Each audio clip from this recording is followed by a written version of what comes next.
Bien, saludos a todos.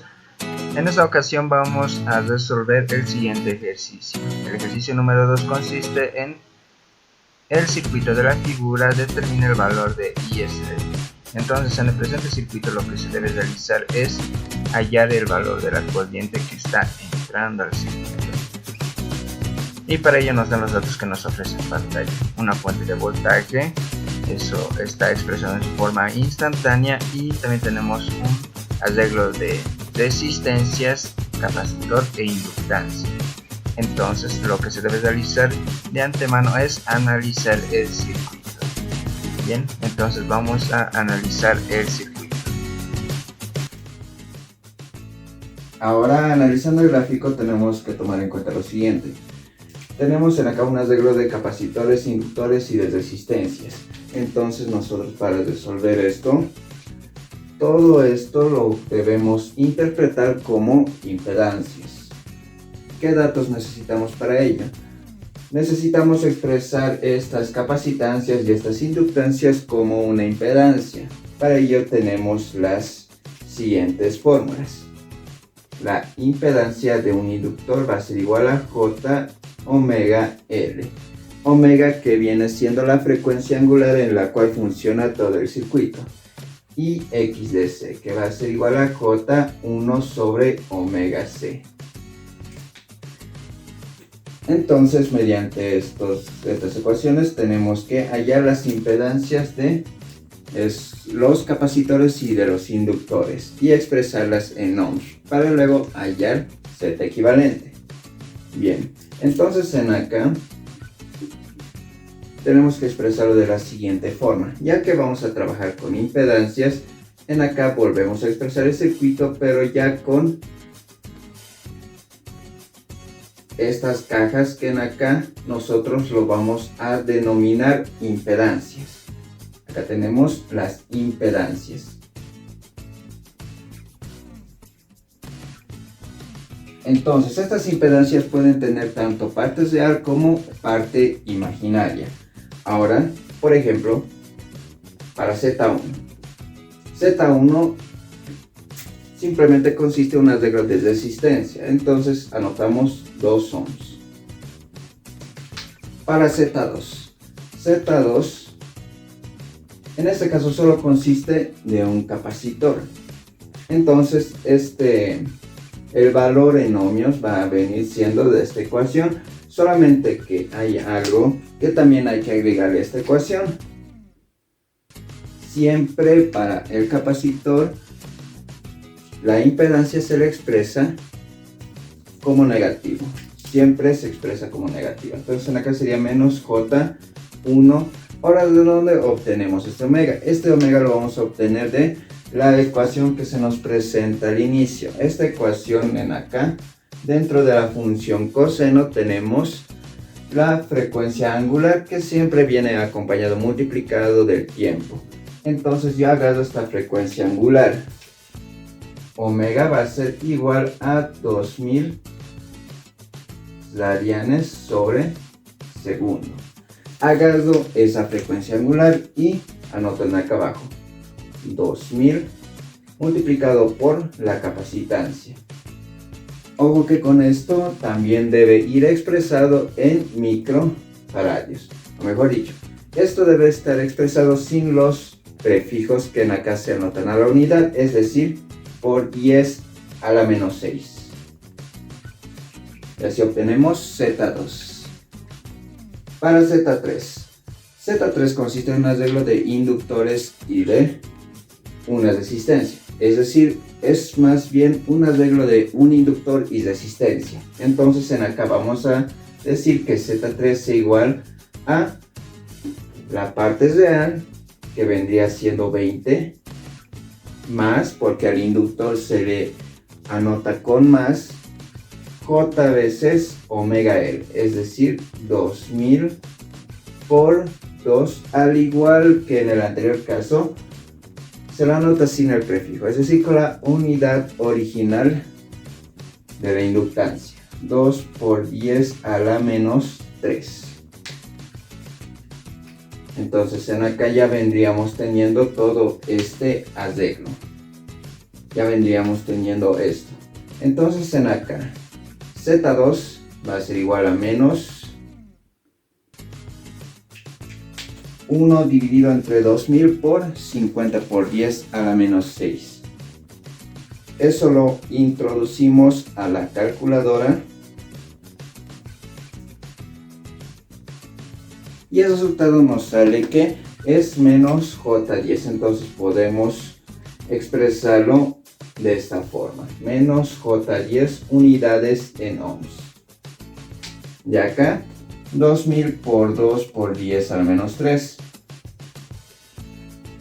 Si ustedes lo introducen en la calculadora, esto va a salir que es igual a 4. Entonces ya lo tenemos expresado de manera más sencilla. Ahora, de esto nosotros tenemos que hallar la impedancia equivalente. Vamos a hallar la impedancia equivalente de la siguiente forma. Z1 y en acá vamos a tener un Z equivalente 1. Este Z equivalente 1 va a ser igual a el arreglo de Z2 paralelo Z3. Es decir, va a ser igual, Z equivalente 1 va a ser igual a Z2 por Z3 sobre Z2 más Z3. A pesar de que tenga un arreglo de capacitor y de inductor estén involucrados, en acá estamos considerando que estamos considerando como si estas impedancias fueran resistencias comunes. Es por eso que ignoramos la propiedad de los capacitores, que para hallar a su capacitarse equivalente se requería, o mejor dicho, tenía distintas reglas para hallar eso. En este caso se aplica la misma regla que para la resistencia. Entonces nosotros anotamos de la siguiente forma. Z equivalente 1 va a ser igual a Z2, que es menos J10, multiplicado por Z3, que consiste en parte real más parte imaginaria. 20 más J4, dividido entre la suma, menos J10 más 20 más J4, dándonos en acá como resultado J10, 20 más J4, dividido entre 20 menos J6. Ponen acá un paso importante que viene siendo es que la parte del denominador no debe contener parte imaginaria, y para eso a esto se le va a multiplicar por su conjugado. ¿Y cómo se multiplica por su conjugado? Pues en acá abajo, anotando en este pequeño espacio que me queda, Z equivalente 1 va a ser igual a menos J10, 20 más J4. En ese pequeño espacio que acá tenemos, anotamos el denominador, 20 menos J6. ¿Cómo entonces multiplicamos por el conjugado de este término complejo? Hacemos lo siguiente. Anotamos los términos y solo a la parte imaginaria se le cambia el signo. Es cierto que si es que le cambian también a la parte real de signo, también va a ocurrir un cuadrado, una diferencia de cuadrados que va a eliminar al número complejo. Pero eso estaría totalmente incorrecto, ya que nos daría un resultado totalmente distinto al que debería darnos. 20 más J6. Esto es para no afectar la ecuación. Entonces en acá lo que nosotros debemos hacer es desarrollar la diferencia de cuadrados de acá abajo y también desarrollar la multiplicación entre números complejos en el numerador.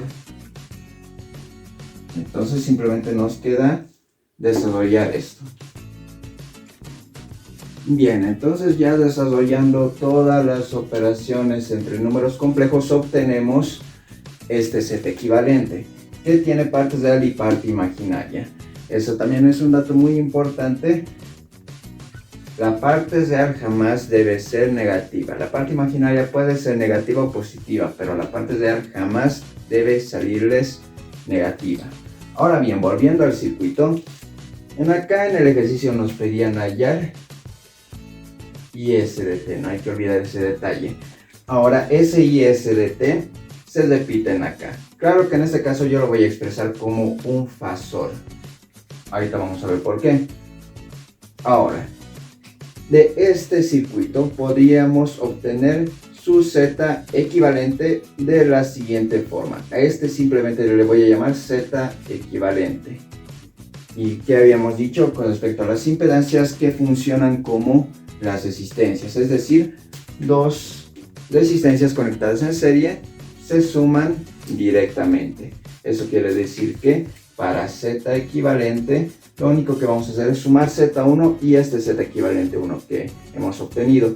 Y no hay que olvidar que Z1 era igual a 2 más 4,59 menos J 8,62.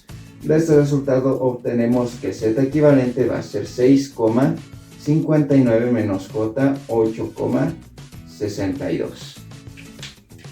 A continuación, entonces, ¿qué nos queda por hacer para hallar esta corriente que está entrando a la malla? Lo que nos faltaría hacer es aplicar una de las ecuaciones más básicas en todo el ámbito de la electricidad. Esa ecuación es nada más y nada menos que la ley de Ohm. ¿Qué nos dice la ley de Ohm? La ley de Ohm expresa una relación entre voltaje y corriente que viene dado de la siguiente forma. Voltaje es igual a corriente por resistencia, ¿sí? En este caso aplicado para corriente alterna, esto cambia de la siguiente forma. Voltaje va a ser igual a corriente por impedancia. Pero en acá nosotros nos está expresando tanto la impedancia como el voltaje. Bueno, la impedancia nos está expresando en su forma compleja y el voltaje nos está expresando en su forma instantánea o en función del tiempo o en función o como una función sinusoidal, o mejor dicho con una función coseno. La cuestión es que cómo aplicamos a la ley de Ohm. Para ello viene lo que son los fasores. Estos fasores se expresan de la siguiente forma. Para el voltaje, ¿cómo expresamos el voltaje en fasor? El voltaje en fasor viene expresado de la siguiente forma. Generalmente se le pone una base encima y se anota como mayúscula. Esto va a ser igual a que agarramos la amplitud de la función y lo dividimos entre raíz de 2. A continuación multiplicamos por es una simbología que hace referencia al ángulo de desfase. Y en acá vemos que, como solo está 2000 por T, asumimos que el ángulo de desfase es 0 grados. Así estuvo bastante sencillo, pero ahora, ¿cómo hacemos para expresar la impedancia compleja como fasor? Para ello, vamos a realizar el siguiente análisis. Anotamos como mayúsculas Z equivalente fasor y lo que vamos a hacer a continuación es lo siguiente. Anotamos cada uno de las partes, es decir, la parte real y la parte imaginaria lo anotamos como si estuviésemos tratando de hallar el lado más grande de un triángulo de Pitágoras. O simplemente podríamos decir que vamos a aplicar Pitágoras, pero ya hacia los números complejos. Entonces en acá 6,59 al cuadrado más 8,62 al cuadrado. Este sería el módulo de la impedancia compleja. Pero ahora, ¿cómo hallamos el ángulo? El ángulo no va a ser más que arco tangente de, agarramos esta parte, la parte imaginaria, respetando el signo 8,62 dividido entre 6,59. Y entonces en acá Z equivalente ya estaría hallado de esa forma.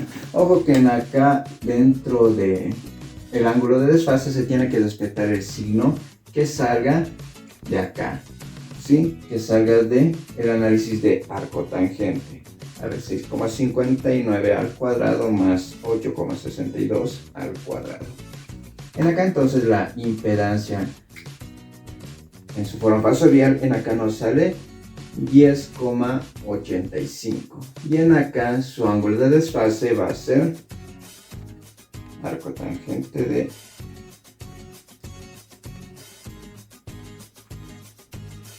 52,6. Y no hay que olvidar este signo menos. 52,6.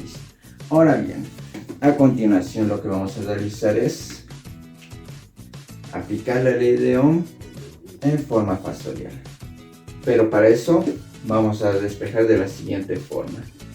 La cociente, en este caso I de S, porque esa es la cociente que estamos hallando, va a ser igual a B sobre el Z equivalente. Todo esto en su forma factorial. Ahora, ¿cómo operamos entre fasores? Bien, para ello se requiere realizar lo siguiente. Anotamos todos los elementos que comprenden los fasores. Y vamos a realizar lo siguiente. Entre los módulos, la multiplicación, o mejor dicho, en este caso, la división va a ser como operar cualquier número. Es decir, si aquí tengo 5 dividido entre raíz de 2 y abajo tengo 10,85, simplemente lo introduzco en la calculadora como una división normal. Y en acá me sale 0,325. Ahora para esto. Ahora para el ángulo de desfase se requiere realizar lo siguiente. Este ángulo que nosotros tenemos en acá va a subir a operar acá arriba, pero con signo cambiado. Es como si fueran las potencias, ¿sí? Las potencias de una base, de una misma base. 0 menos 52,6. Estos son grados. Y obviamente 0 se sobreentiende que, bueno, 0 sumado con todo número va a dar el mismo número, así que en acá anotamos simplemente otra cosa más, 0 grados, en acá había anotado con menos. Esto en realidad cambia de signo con más, ¿sí? Eso sería lo correcto. Pero como ya habíamos dicho, todo número sumado con 0 va a dar el mismo número. Entonces tenemos en acá 52,6 grados. Esto expresado en amperios. Ahora, ¿está respondido la pregunta? La respuesta es no, ya que en el enunciado nos pide hallar de esta forma, IS de T. ¿Y cómo hallamos de esa forma? Vamos a aplicar la misma operación que hemos hecho para hallar el voltaje en su forma factorial, pero a la inversa. Es decir, en acá anotamos de la siguiente forma. IS de T va a ser igual. ¿Qué hacíamos para hallar 5 sobre raíz de 2? Bueno, ¿qué hacíamos para hallar en su forma factorial? Anotábamos la amplitud y lo dividíamos entre raíz de 2. Entonces, para volver de esta forma a la forma instantánea, agarramos este módulo 0,325 y a continuación lo multiplicamos por este factor, raíz de 2.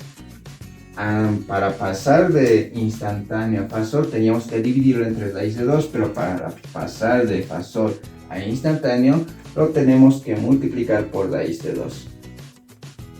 Y a continuación lo multiplicamos por la función dominante, es decir, como en este caso es coseno, anotamos cosenos. Ahora, si es que en el ejercicio correspondiera a seno, es decir, la fuente de voltaje está como función a seno, entonces la respuesta también lo podemos anotar en función al seno. En este caso, como está en función del coseno, lo anotamos en función del coseno. La frecuencia angular, todo el circuito va a funcionar a esta misma frecuencia. Entonces anotamos esto. La única diferencia en acá que va a haber es que existe un desfase y ese desfase es este ángulo que tenemos en acá. Entonces agarramos esto y lo sumamos respetando su signo. Es decir, si en acá hubiese un negativo, también en acá lo tengo que anotar. 52,6 grados. Y también en acá anotamos las unidades. Ahora, claro que expresarlo de esta forma quizás a algunos no les parezca lo apropiado, entonces también lo pueden operar. 0,325 por raíz de 2. Entonces acá me sale 0,46. Acá entonces me sale 0,46. 0,46 coseno de 2000t más 52,6. Y esto finalmente sería la respuesta a dicho problema. Esta es entonces la respuesta que estábamos buscando.